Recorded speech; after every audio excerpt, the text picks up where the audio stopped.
another one in our cavalcade of Data Hub sessions. I'm going to start with the question that I always ask at the beginning of the event, which is, how many people have been to the Data Hub? So, who is this? Who's visiting the Data Hub for the first time today? This is really interesting. So I feel like we've got 3 or 4 different cohorts for different topics that show up every time. So that's very cool. And welcome to everybody online. We're trying a different system today. So for the folks that are online, as you have questions, please do feel free to ask them. And our intrepid marketing analyst, Kelsey, will be happily fielding questions to Dr. Ross and Dr. Manlio. I just really wanted to briefly introduce Dr. Ross and Dr. Manlio. Sherry Shannon Vanstone, who's on the advisory board of ODX, was gracious enough to make the introduction. And we're really happy to have Dr. Ross and Dr. Manlio here. Dr. Ross does some very interesting work in the realm of predictive analytics, looking at predicting, amongst other things, acute changes in cardiac health. We're super happy to have him here today. And so the doctors are going to speak for about 40 to 50 minutes. We'll have some time for Q&A after that. And that's about all. So with that, thank you very much. Bob. Thank you very much. Well, it's a pleasure to be here. We've had an awesome morning this morning, seeing some of the amazing work that's being done, and delighted to come and talk a little bit about what we're doing. Important always in the current environment to let you know that neither of us have any financial disclosures as it relates to industry or pharma. I don't know how many of you know the Peter Munk Cardiac Center, which is where Cedric and I both work. It is located at the Toronto General Hospital. We are the largest cardiac center in the country, and these are just some of the statistics. So a very busy center. The area that I work in specifically, though, is around the area of heart failure. So I am a cardiologist by training, but my focus is in the area of heart failure. And the simplest way for me to define for you what heart failure is that it is the inability of the heart to pump adequately to meet the needs of the body. So that is a very straightforward way for us to think about heart failure. And when we think about how that makes patients feel, there are only a certain number of symptoms, which it makes life quite easy for us in some respects, but we put classes on what the patients actually describe. So they can be class 1, which means they're effectively not limited. They are able to do their daily activities without symptoms. Class 2 is somebody who is limited on moderate activity, which doesn't seem moderate when you really talk about it. It's really 2 flights of stairs or 2 blocks. Class 3 is somebody who has symptoms even trying to do stairs or blocks, walking blocks. And class 4 is somebody who actually has symptoms at rest. So it's just putting some perspective around that. It's somebody who actually can't shower or shave or get dressed without feeling symptoms. And the commonest symptoms that somebody with heart failure feels are actually fatigue. It's one of the dominant symptoms. Many patients have shortness of breath. The shortness of breath frequently occurs at night, so they can't lie flat. They feel like they're actually drowning in their own secretions. And it's shortness of breath with activity, as mentioned. So this is the area that we live in. And I think we don't often think about how common heart failure is in Canada, but there are more than 1 million Canadians who are living with a diagnosis of heart failure, and we have about 50,000 new cases each year. Put your hand up if you're over 40. So if we just did the math in this room, I'm just saying, 1 in 5 people over the age of 40 are at risk for developing heart failure. It accounts for hospitalization in a scale that is epic. So it's the single commonest reason that brings somebody to the emergency room. It is the single commonest cause for hospital admission.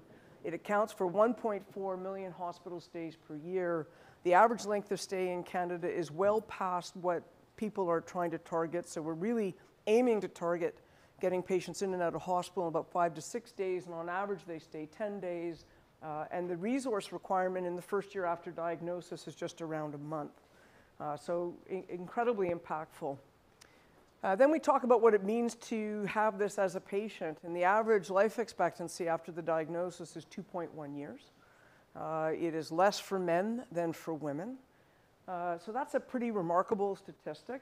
We also know that if we take the larger cohort of 1 million Canadians, about 50% will die within 5 years, and recent statistics suggest that 98% of people will die by 10 years after the diagnosis. So it is a terminal disease. We generally say there is no cure for heart failure, so it is a disease that we treat. And the cost of treating it in Canada, when we look at direct costs for hospitalization, healthcare utilization, drugs, and then we add indirect costs such as lost days from work, we're looking at between $2 and $3 billion a year for the healthcare to pay for heart failure. I think one of the more frightening statistics that the Heart and Stroke talked about is that even past everything that I've just said to you, it is fair to say that 1 in 2 Canadians are touched in some way by heart failure. So if we think about cardiovascular disease as being the commonest and or just below cancer in terms of the commonest cause of death in Canada, and that heart failure is the final common pathway for most all cardiovascular diseases, including coronary disease, hypertension, diabetes, valvular disease, amongst others, it's not hard to see why we are so impacted in Canada by heart failure. And then the other shocker is that when I went into the field, I really had no idea that I'd gone into a growth industry. So that's the other terrifying piece. We know that we live in a society that is obese, it is sedentary, there's an increased incidence of diabetes happening. So when we actually look at what's going to happen, and this is US data, but it isn't really different for Canada, we are anticipating a 25% increase in the prevalence by 2030 and a more than 200% increase in cost. And part of the reason for the cost issue is that we do heart failure in big box style at very large hospitals, which is very expensive to actually do. Further, if I take that to the next step, in actual fact, the majority of deaths that happen for heart failure happen in low and middle income countries. So we are very privileged to have the outcomes that we have for heart failure in Canada, which are frankly appalling. But if we actually get out and look at low and middle income countries, we know that non-communicable diseases have passed communicable diseases as the commonest cause of death.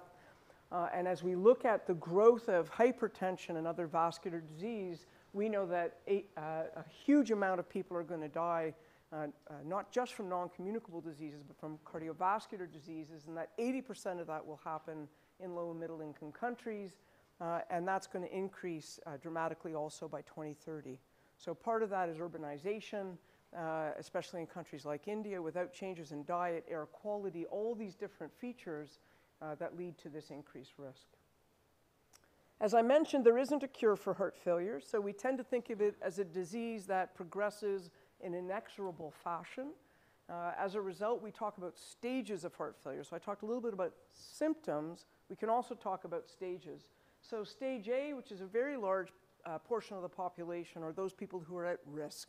So they have a history of high blood pressure, they have a history of diabetes, or a family history. Stage B are people who actually have asymptomatic problems with their heart function. So they've already got the problem, but it hasn't caused any sort of symptoms. Stage C are patients who have symptomatic heart failure, and stage D are those patients who have advanced heart failure, and in general are facing about a 50% 6-month mortality. So when we think about the annual mortality, which is across the bottom, those at risk still carry an annual risk of dying, but obviously as your disease progresses, the likelihood that you will die progresses. One other important fact that we know is that how people die from heart failure changes along the spectrum of the disease. So when you're earlier in your disease, you're more likely to die from sudden death, and when you're later in your disease, you're more likely to die because the heart is not working properly. So one of the themes that's going to percolate through is what we do with data, and I know that many people tweeted and retweeted this, but we know that for every patient in the ICU or in the coronary care unit that they generate 1 gig of data every 24 hours. And why does this actually matter? Well, it matters because here's a rhythm. And when we go to see the patient in the unit, we get this little snapshot, which is exactly about that long, that tells us how the patient is doing. And all the rest of that information that is captured is in fact not analyzed in any way. And what we want to be able to do is to prevent this rhythm from happening. So this is ventricular tachycardia. This is a life-threatening rhythm. It's a very common cause of sudden death and heart failure. And what we need to be able to do is to look at this and be able to predict when that's going to happen before it happens so we can actually intercede. So right now when we think about how we manage, I talked about the big box style of medicine that we're doing, and I spend a great deal of my time managing patients who have advanced heart failure. So again, very bad pump function, 50% 6-month survival or mortality depending on which side of the coin you look. What we do to treat advanced heart failure is very, very expensive. It is incredibly complex. It treats only a small number of patients, and it's very resource intensive. So this is one of my patients who was undergoing a heart transplant. The heart in the upper left, and sorry, I know people are eating, but the heart on the upper left is their heart failure. And as we know, your heart is generally about the size of your fist. The heart on the right is the heart that's going in. And you know, I mentioned we have 1 million Canadians who have heart failure. At any given time, the percentage that have severe heart failure is about 5 to 10%.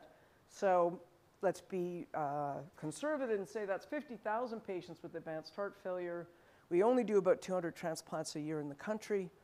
We use mechanical hearts about 250 times. So if we do the very simple math, I know that 49,550 Canadians right now, as we speak, are facing a 50% chance of dying in 6 months, and I have nothing to offer them. I also know, because I've told you, that the disease is progressive, so the other 951,000 people are waiting to head down that path, and we said the average life expectancy is 2.1 years. So this is a problem. Technology is awesome, and we're doing incredible jobs with mechanical pumps. So this is a mechanical pump here that you can see. This is a traditional type of ventricular assist device. These run by the time we put them in, and we look at the quality adjusted life here. They're in the $300,000 range, which is outside of most healthcare systems' willingness to pay. Miniaturization is happening, the technology is improving, and I have no doubt that the cost will come down, and eventually we'll be able to treat more patients with this. But really, you know, it's not only that the horse is out of the barn, it's off the paddock and it's on somebody else's property when we're actually trying to use this type of treatment to manage patients with heart failure. Then we move a little bit earlier. We want to try to get to the place where we're not so sick, and we can talk about remote patient monitoring or remote patient management, and I'll touch on a little bit on CardioMEMS device, and then I'm going to spend a little bit more time talking about Medley, which is a system that we've developed. So CardioMEMS is exactly that size. We insert it invasively through the groin up, and we stick it into the pulmonary artery. The patient gets a magic pillow. The device sends the information from the patient's pulmonary artery to the magic pillow, and it gives us these accurate real-time recordings of exactly what's happening in terms of the fluid in the patient's body. And in that way, we see trends and changes of fluid before the patient becomes sick, and we can intervene.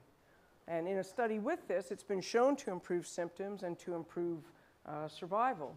So it's exciting. We were the first to implant it in Canada. It's a very small system. The pillow manages us, and we get this incredible information that prevents us or allows us to prevent the patient from being hospitalized. Don't yet know the cost of this because we're using it through philanthropy. It's now Health Canada approved. If we go on US numbers, it's probably going to cost about $25,000 an implant. Stays in the patient forever. Appears to be really safe. There hasn't been much concerns about safety issues, but that's still, now I've come down from 300,000, but I'm still at 25,000. I still have 1 million Canadians, so that's still, from an equation perspective, a little bit of a challenge. So one of the things we've been really interested in doing is to try to engage patients, and we had some discussions about that earlier today, about how you can make the patient the agent of change. And we know that if we can engage the patient and have them improve their own self-care behavior, that in fact, just doing that by itself can lower hospitalizations and improve survival. So we're interested in this issue, which is that you know, there's 6.8 billion people on the planet, 5.1 have a phone. Toothbrush is a bit of a concern, but that's not my concern because I'm a cardiologist, not a dentist. And we also know that clearly the growth of smartphone technology is enormous. The power of smartphone technology is enormous. And when we look at within the US and again, Canadian data very similar, a lot of the phones that are out there now are smartphones. And I wish I'd been the one to actually say this because I think it is such a beautiful statement. But what we have to do is engage the help of the largest healthcare workforce, which are the patients. So what we really want to do is to put the power to cure heart disease in the phone and in the patient's hands. And that's what we've been quite interested in doing. And we've been very fortunate to work with Joe Cafazzo, who leads the Global Center for eHealth and Innovation at UHN, and through FedEv funding and Spark funding and a number of other collaborations, we've created a mobile health platform called Medley. And this uses a rules-based algorithm behind the actual platform. It's allowed us, importantly, to move away from having all the care done in the big box hospital and put us into new spaces, allow us to manage patients in their home and in their remote environment. We know that it is definitely aligned with the provincial strategies in terms of improving patients' access to their information, and I'll touch on that in a minute. It makes them much more accessible. So the vast majority of heart failure care in Canada is actually delivered by family doctors, not by doctors who specialized in heart failure. But this allows accessibility to that skill set a little bit more.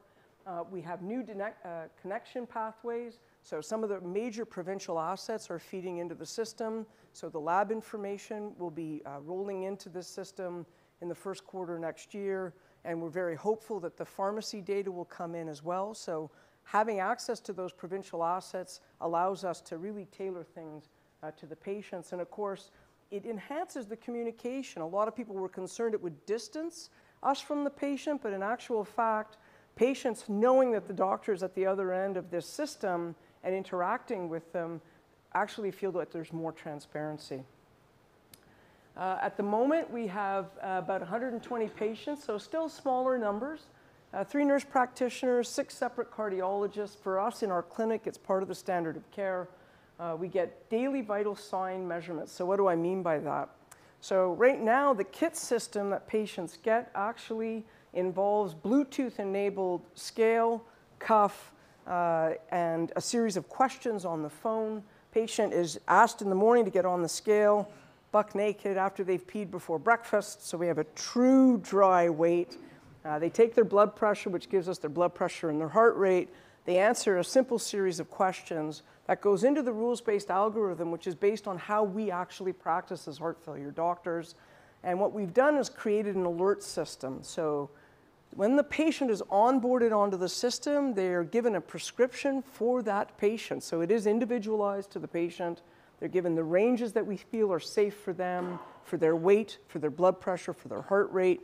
And if they go outside those ranges, we've created an alert system that's also specific to the patient based on the deviation. It's not just monitoring because it's also management. So if a patient's outside of their system, the traditional thing that we would do for that patient comes through the alert system. And because it happens in real time, the feedback is immediate for the patient. So as soon as they've done their measurements and they get off the scale, it's already gone to the system. The system's crunched the numbers and kicked back, yeah, Mr. Smith, you're doing well today. Or, Mr. Smith, you know, if you're having symptoms, please record your measurements again later today. Or, Mr. Smith, you've gained weight, please take X because that's what we've prescribed. Or, Mr. Smith, please call 911 based on what the alert system is for that individual patient.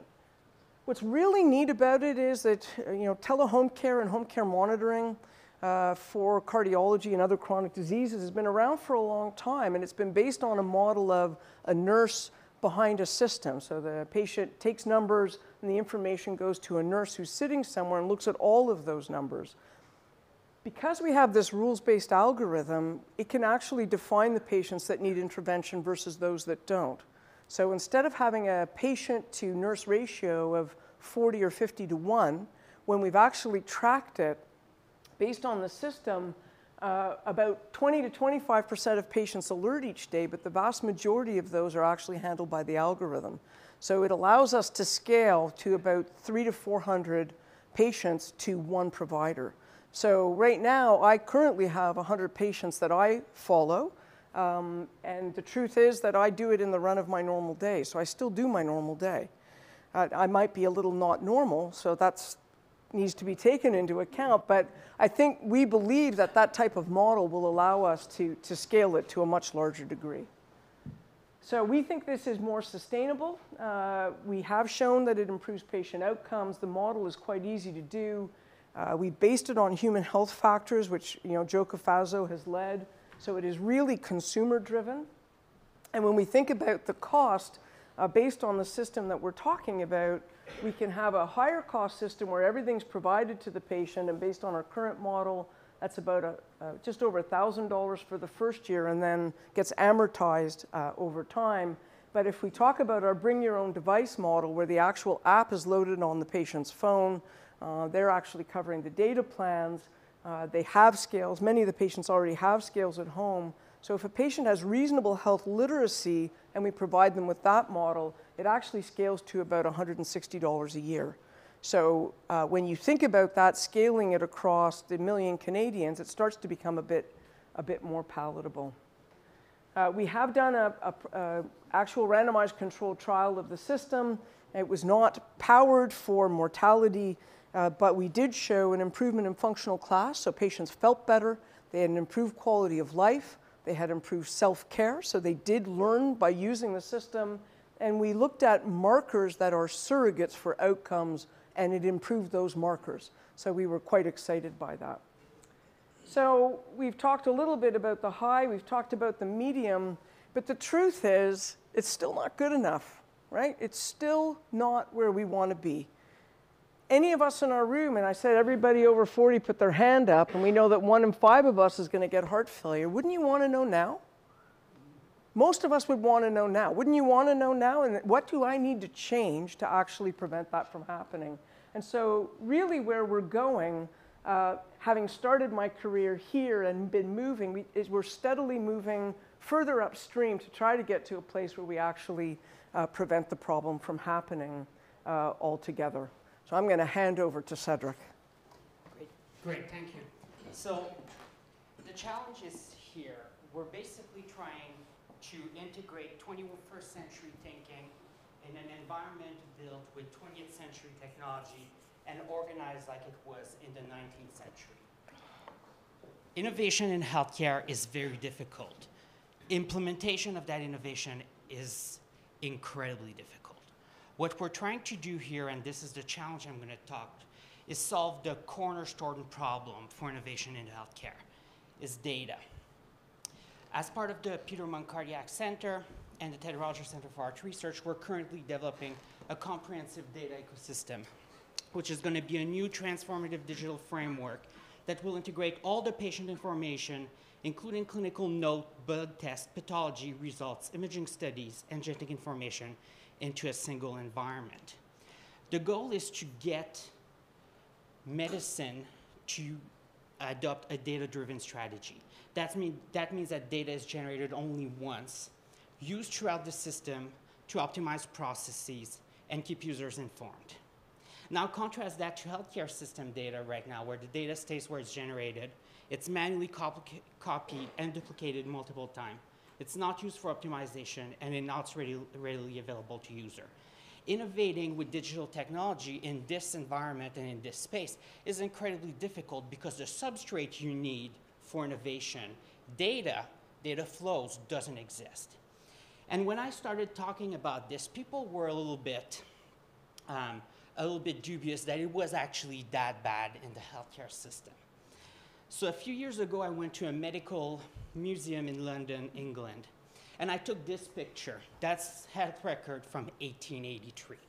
So if you start reading, you see that at the top, there's a patient name and patient number. It's followed by the date of admission and ward, diagnosis, outcome, treating physician, a lengthy description of history and symptoms, and then examination and recommendation. Walk in any hospitals today, and you're going to see a doctor, your health record is most likely going to look exactly like that. But more than just the content, the organization is also still based on 1883 standard. The record is loosely organized except for the tiny bit of metadata at the top. There's few standardized data elements. There's most information in free text form. There's natural language throughout and then non-standard abbreviation. And we're not going to mention the handwriting. I'm not a medical doctor, so I don't have a problem with that, but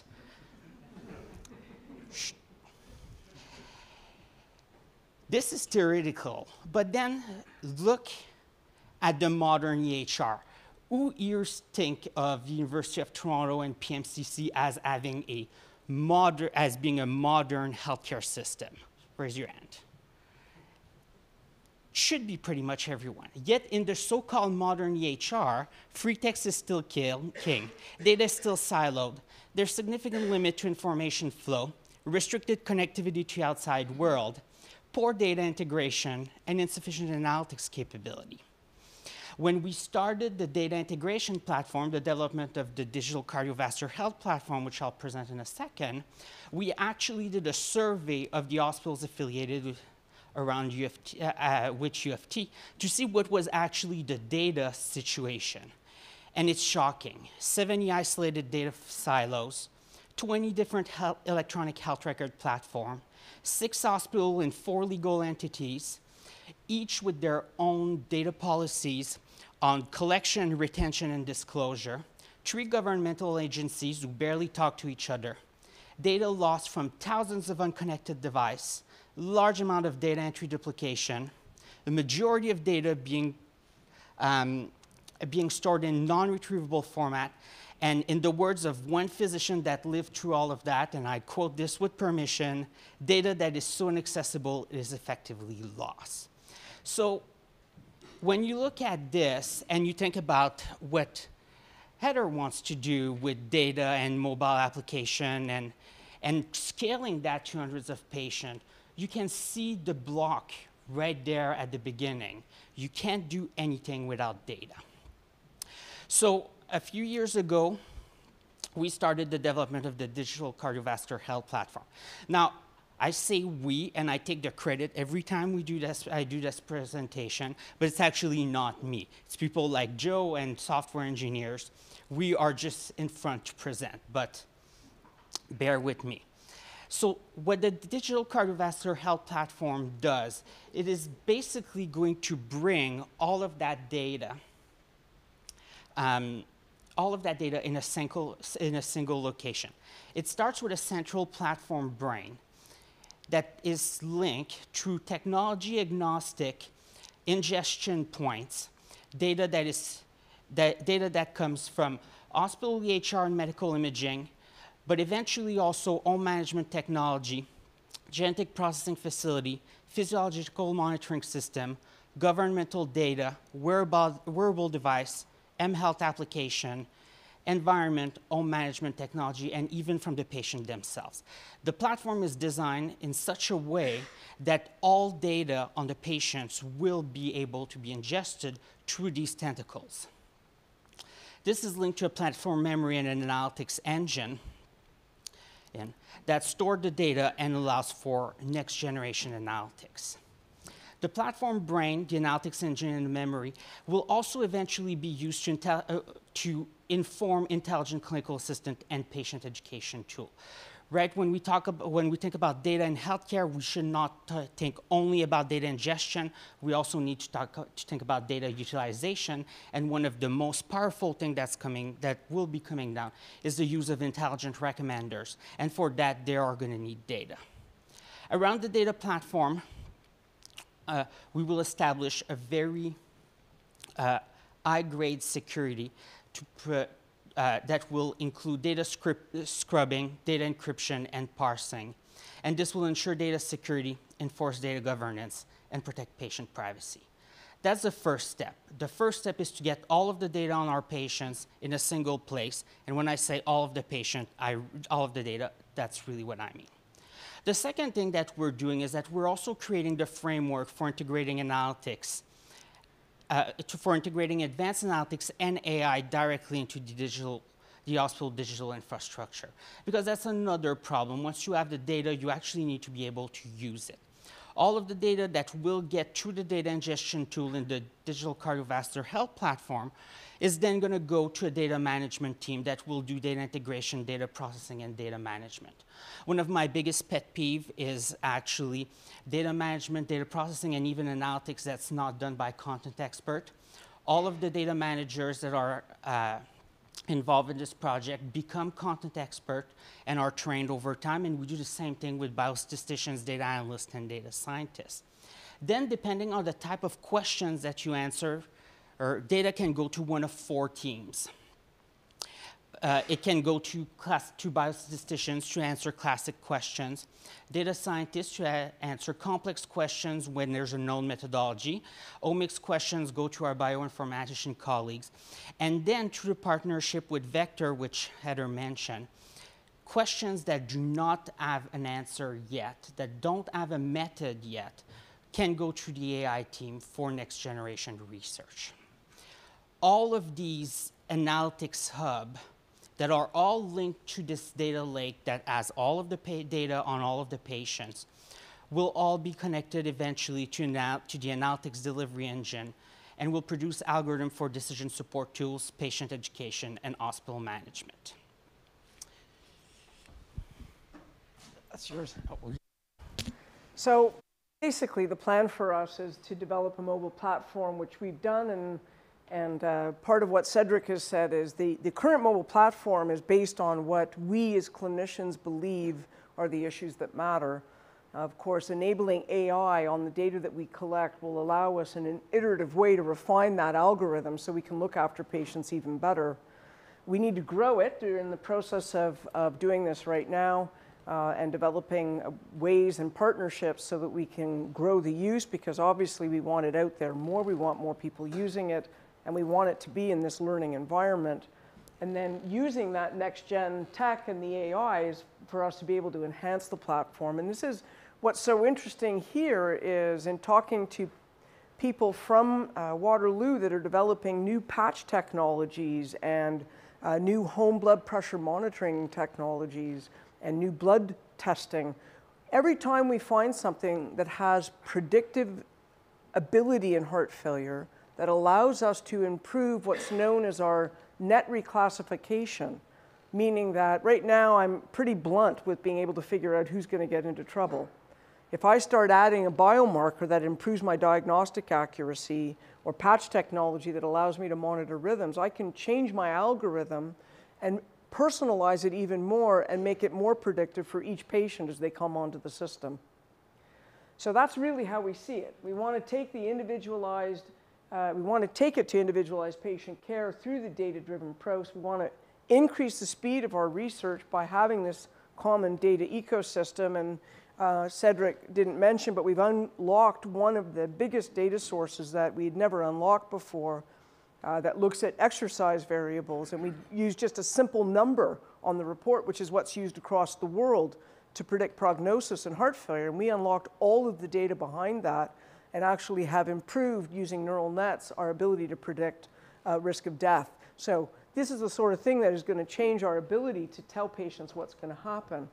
Putting these tools outside of the big box hospital or the quaternary academic care, putting these tools in clinicians' hands out in other cities and other environments and in the rural environment, having these tools available through clinical mobility apps should allow them to take better care of patients in their environment.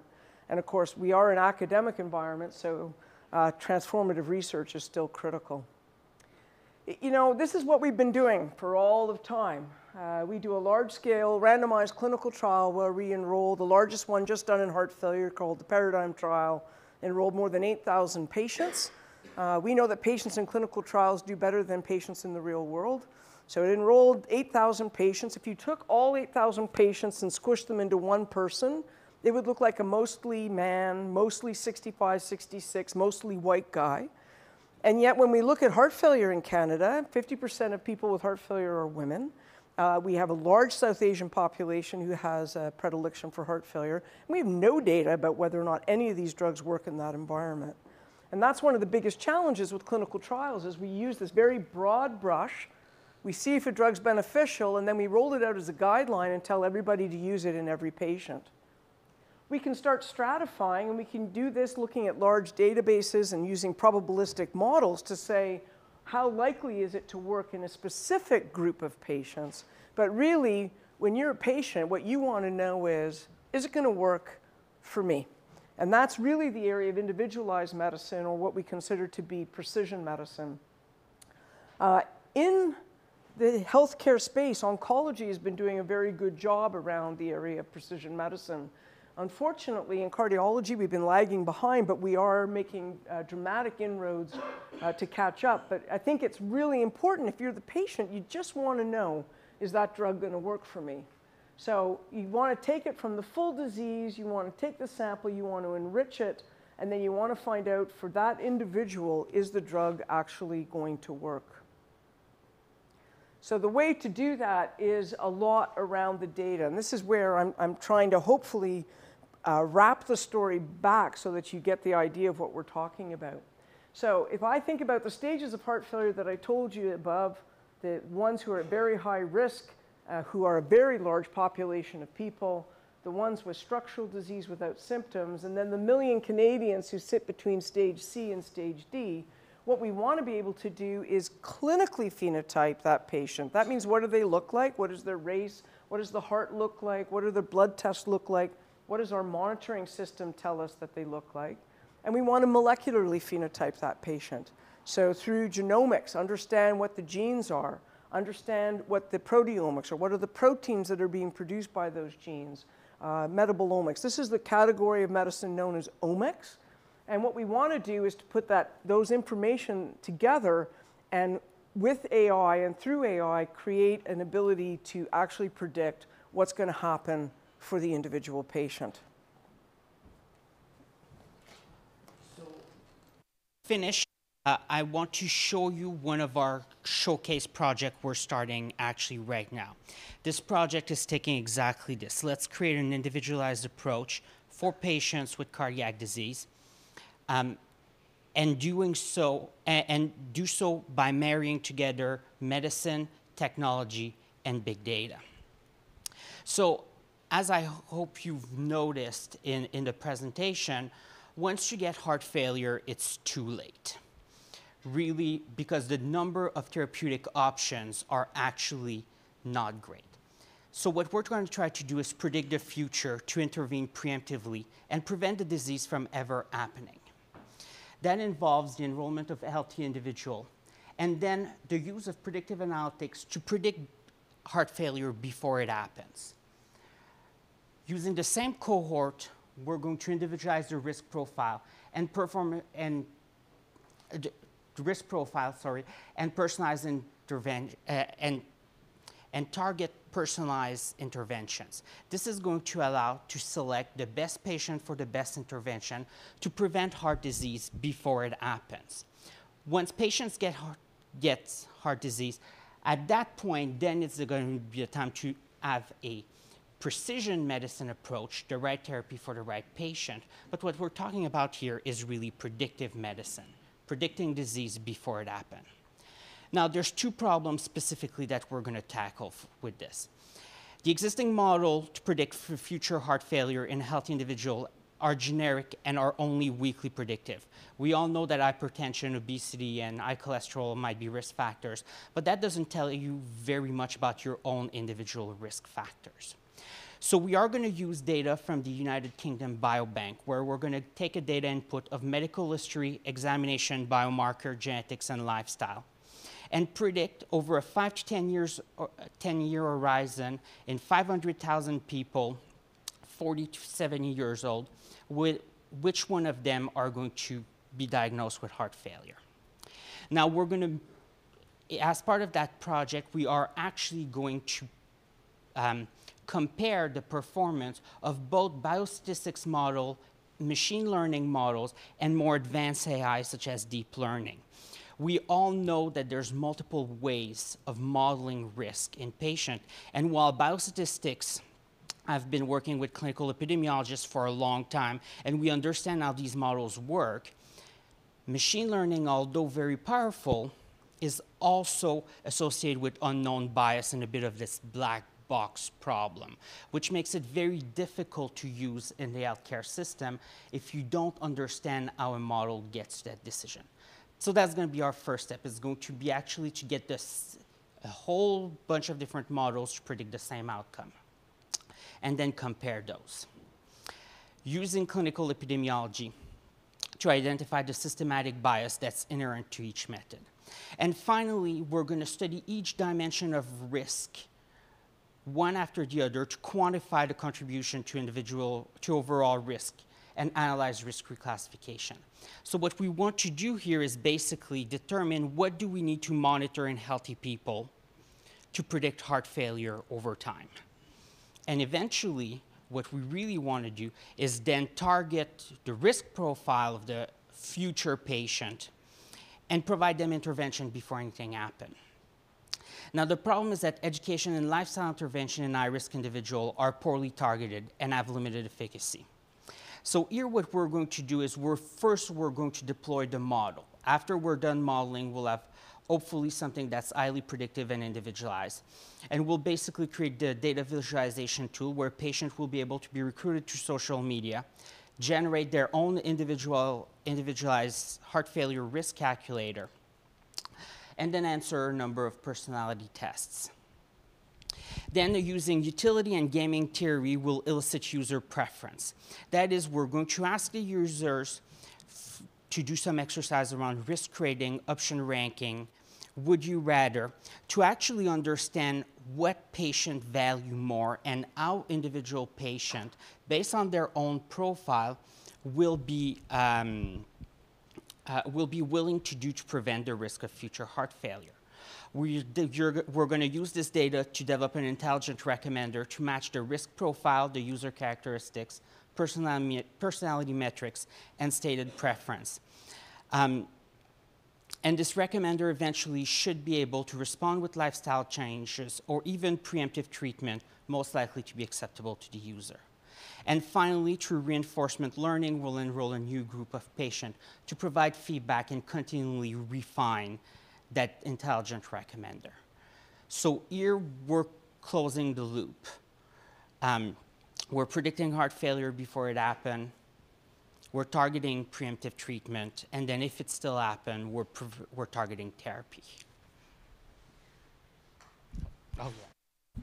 So I think what we hope we've given you in a bit of a whirlwind kind of way is that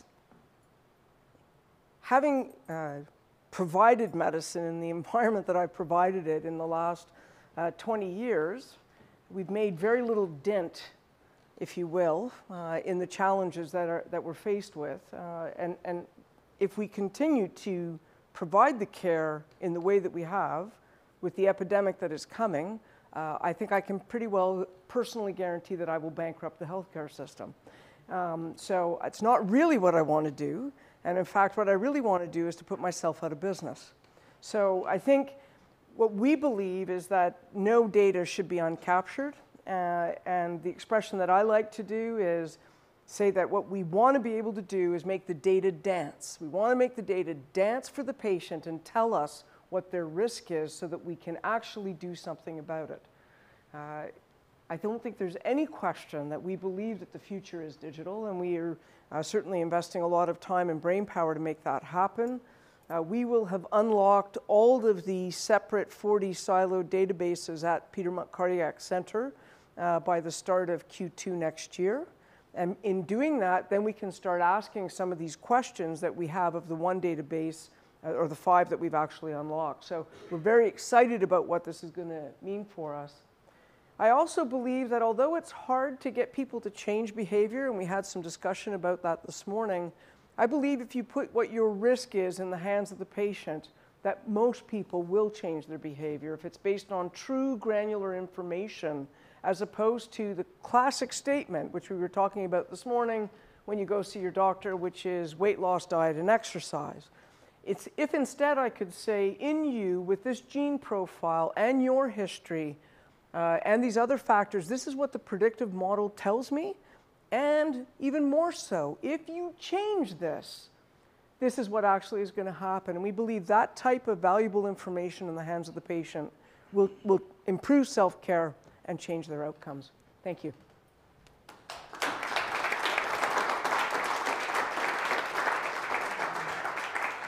Thanks, Dr. Ross. Thanks, Cedric.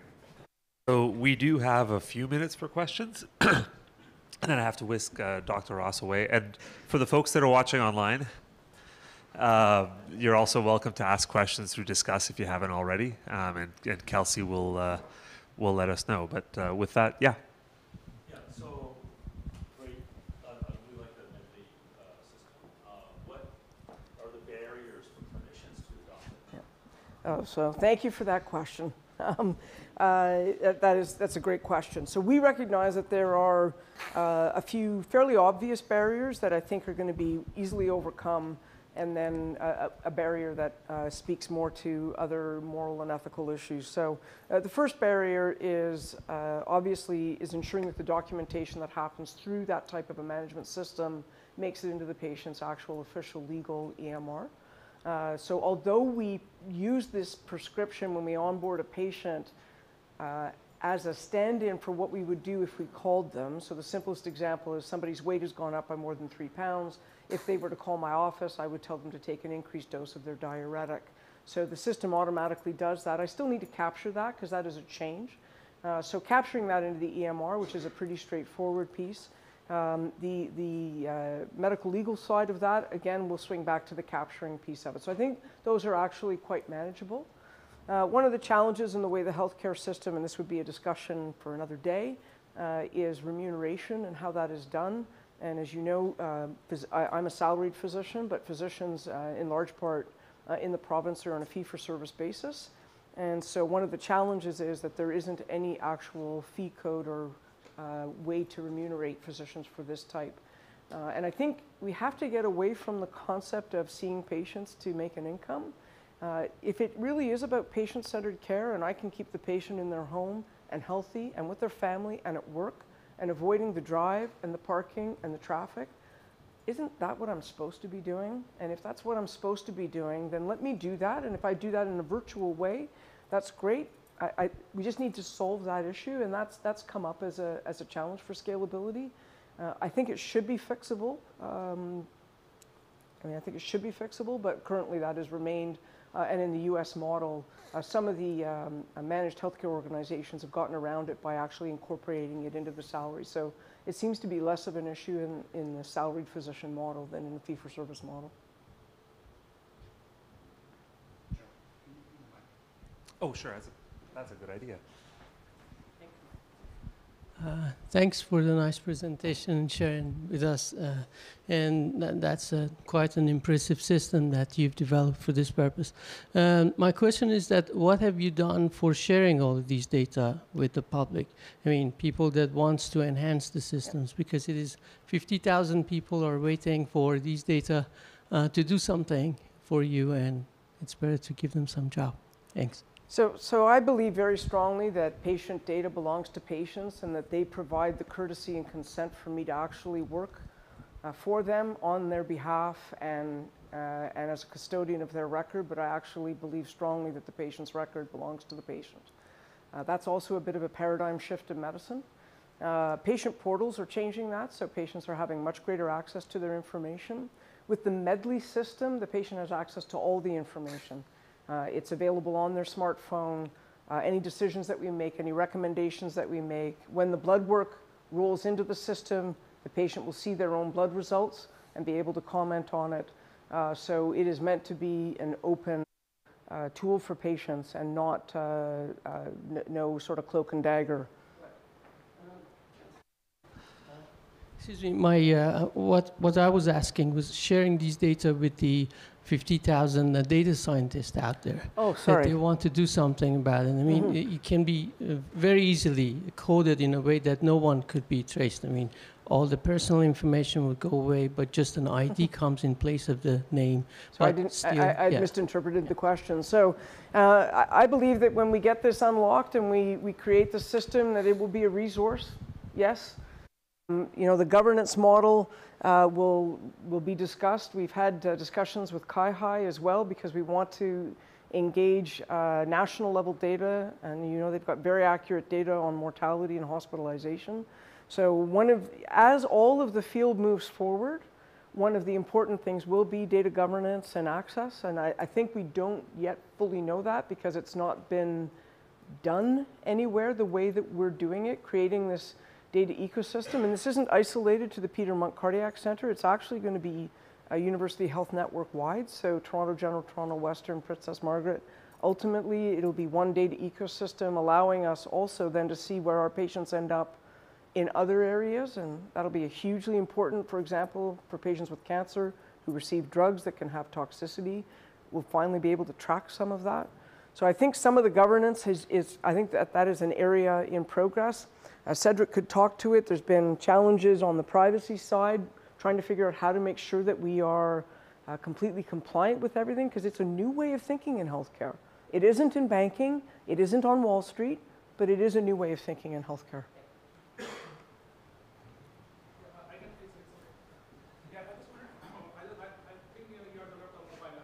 Mm-hmm.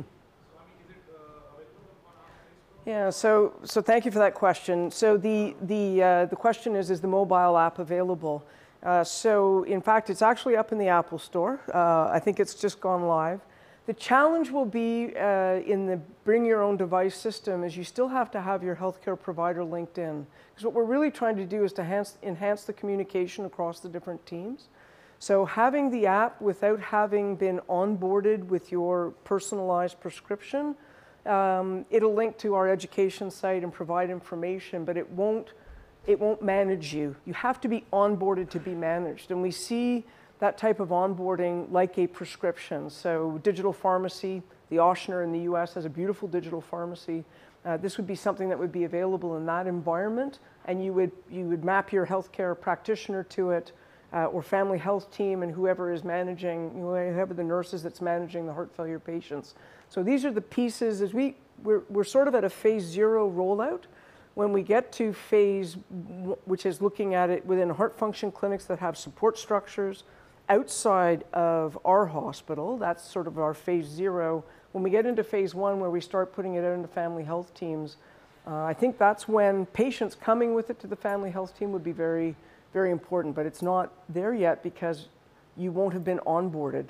So you can get the app, but without being onboarded and have your parameters personalized to you around your medications and your clinical status, it won't help you. And it's that piece of onboarding that makes this unique compared to every other form of telemonitoring that's out there. It's the actual rules-based algorithm that makes it unique. One last question, then we have to. So I have this heart rate tracker. I get asked questions a lot. It's nice in my app. It tells me I have great fitness, cardio fitness. I like that message.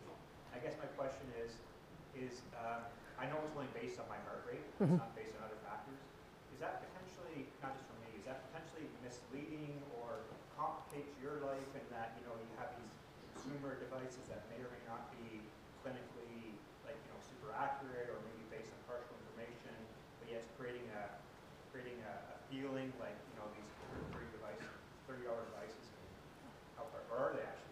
So that's a great question, and we actually did a study validating Fitbit heart rate and Apple Watch heart rate monitoring, and actually showed against formal cardiopulmonary metabolic testing. So the formal cardiopulmonary testing, we showed that they actually have pretty good accuracy to formal heart rate monitoring, and they're very good at discriminating symptom status or functional class or how sick a patient is. So I think you have any buyer beware for any consumer product about the accuracy and the way the product has been tested. What we're actually interested in, I didn't even get into the wearable side of things because I would have but we're actually interested in looking at these devices, especially the more common ones like Fitbit and the Apple Watch. How accurate are they, and how can we incorporate the information that they provide into our algorithm to actually refine the information? So in that way, we see these as a potential real value add. The bottom line is, if you do your 10,000 steps and you do it by doing one step 10,000 times, that's not going to be as helpful to you as if you do 10,000 steps once. So the recommendations for exercise are 150 minutes of moderate exercise done a week, either 30 minutes 5 times, 40 minutes 4 times, or 50 minutes 3 times a week. So it's still better to be active than sedentary. We know sitting is the new smoking. So it is still better to be active than sedentary, and a Fitbit will tell you that. But again, if active is not the same as exercise, and we don't want to confuse the two. So Fitbit will tell you activity, but unless you've actually done that in a continuous manner, it's not actually exercise. Thank you very much. Great, thank you.